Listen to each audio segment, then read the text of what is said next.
Hey there everybody, Eric from Outer Limitless coming at you today with another video. Now here today on Outer Limitless lights, the Olight Warrior series is a series of lights that I've greatly enjoyed. And today we are going to take a look at one of them here, the newest one in the Olight Warrior lineup, the Warrior Ultra. Now I've looked at a number of the Warrior lights in the past, but regardless, here today, the Warrior Ultra, we're going to go through all of this in detail. Now as I mentioned early on, Outer Limitless Lights is my new lighting channel. Everything from EDC lights, tactical lights, indoor, outdoor lighting, you name it. All my lighting footage now comes on Outer Limitless Lights. So if you see anything that you like here today, please do me a favor, subscribe to this channel. And to the people at Olight, thank you so much for providing this for review. If you guys like what you see here today, look in the description box below for where you can find your own Olight Warrior Ultra and other amazing Olight products. So with that, let's turn the camera around and we'll get into it. Now there's no doubt that Olight makes a fantastic flashlight. At this point, they've been around long enough. They're coming up on their 18th birthday. They've been putting out very high quality products since the very beginning. Only, I would say recently, and in my opinion, they've really been turning it up a notch. They've been really kind of striving to find unique lights and unique products that span not only the EDC genre, but things like, for example, indoor lighting, camping scenarios, all kinds of unique lighting products like LED strips, and just really cool and unique products that mix it up, and they provide things that other companies can't necessarily provide. But it's the fact that, for me, and in my opinion, at this point, almost every one of their designs has matured past the initial design. They've taken all the user feedback and all the kind of, and I don't mean criticism in a bad way, but whatever criticisms there were, they've now at this point introduced all of those corrections into their products to see what we see now in the Olight lineup. I'm hoping that's going to be the case here with the Warrior Ultra. Now, all the usual paperwork that we get, the user's manual, safety warnings, that little, warning sign on the inside that tells you we need to remove the piece of paper from underneath the tail cap, and that always gives you the first impression of how smooth the threads are. Olight always doing a nice job with their machining. Absolutely perfect, very smooth on the tail cap threads, and now removing the film.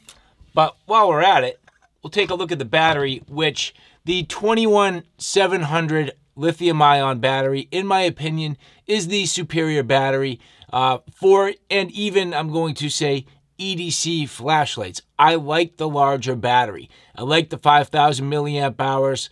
This is 3.6 volts. This translates to 18 watt hours of power, which is awesome because you get good runtime, excellent punch, the capability to really step up your lumens, but really equally important, candela and runtime for me is where it really makes a lot of sense. And this particular light here, I think really will do well with the 21700. Now, previous versions of Warriors and obviously other versions of Olights leverage the 18650. In my opinion, not quite as powerful of a battery without quite as long of a runtime, and therefore is not as advantageous.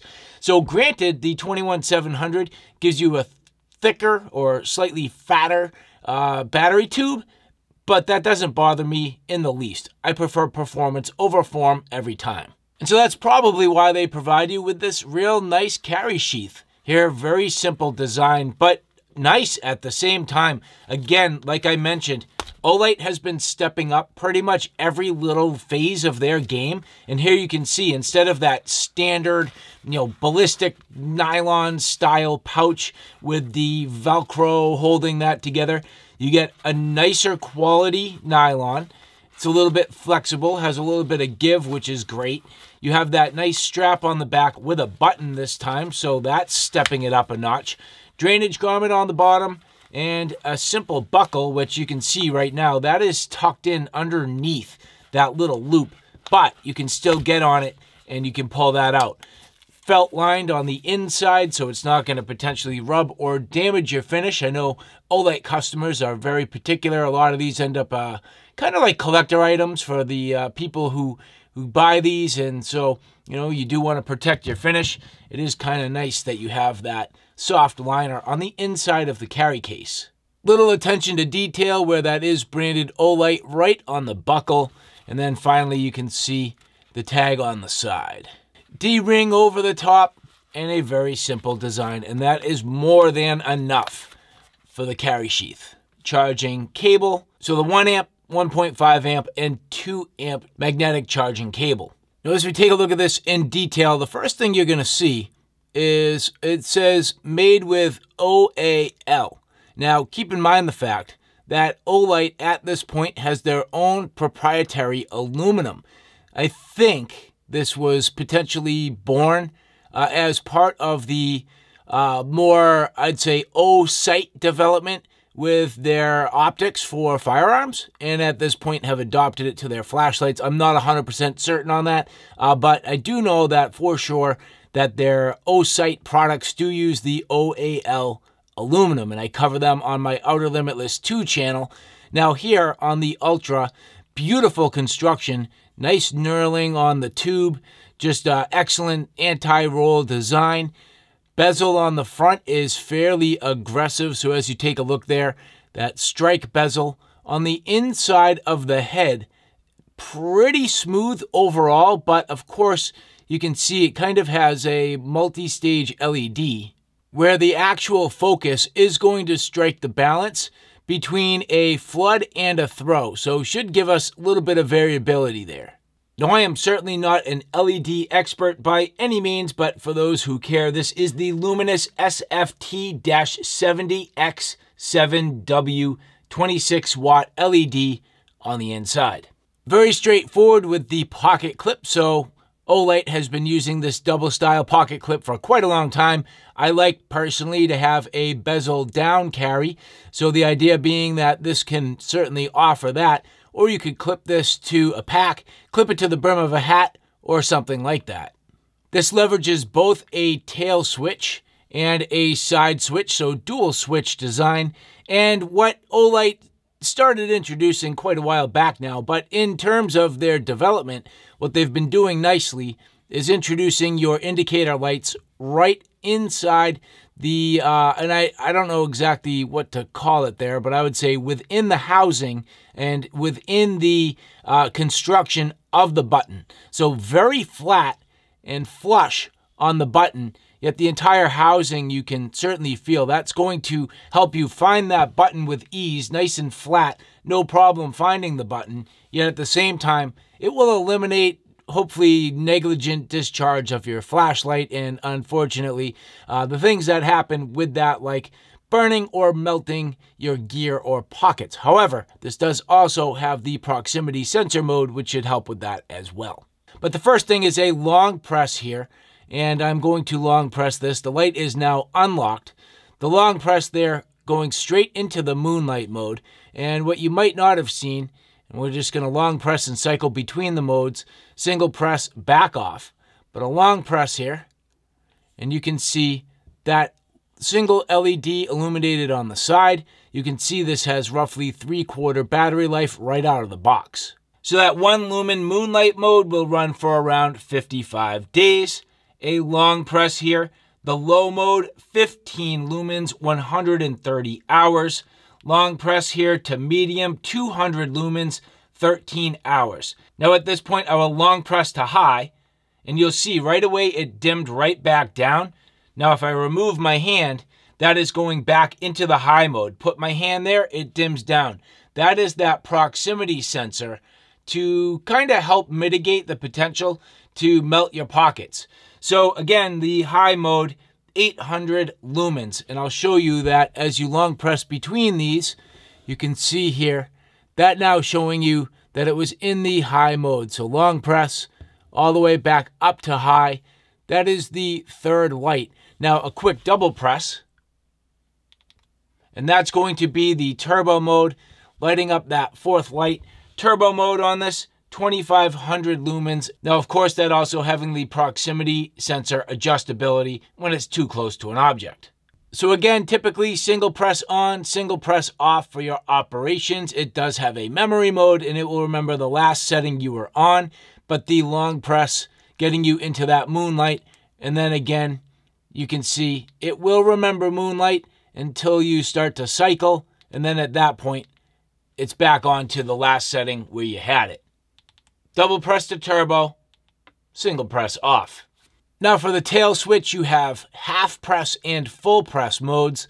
So half press here, that's going straight to the medium mode. So right into that 200 lumens, and then a deep press for turbo, 2500 lumens.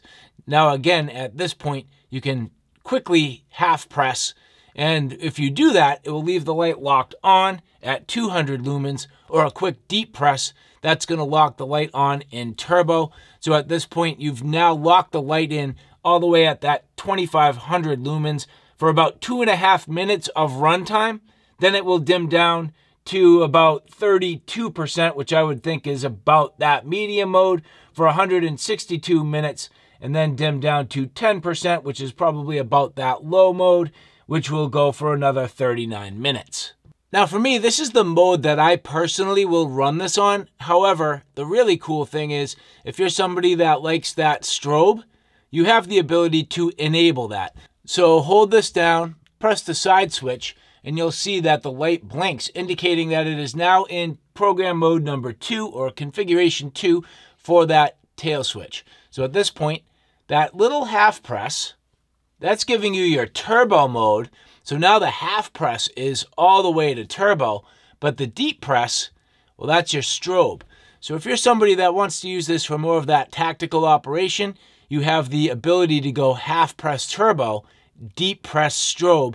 That leaves the Warrior Ultra very flexible for a number of different situations. So now at this point, I will be carrying the Warrior Ultra side by side with the O-Knife Duron. The two of these with that OAL aluminum, the awesome finish, a fantastic pair, just looking awesome side by side, making the perfect EDC combination.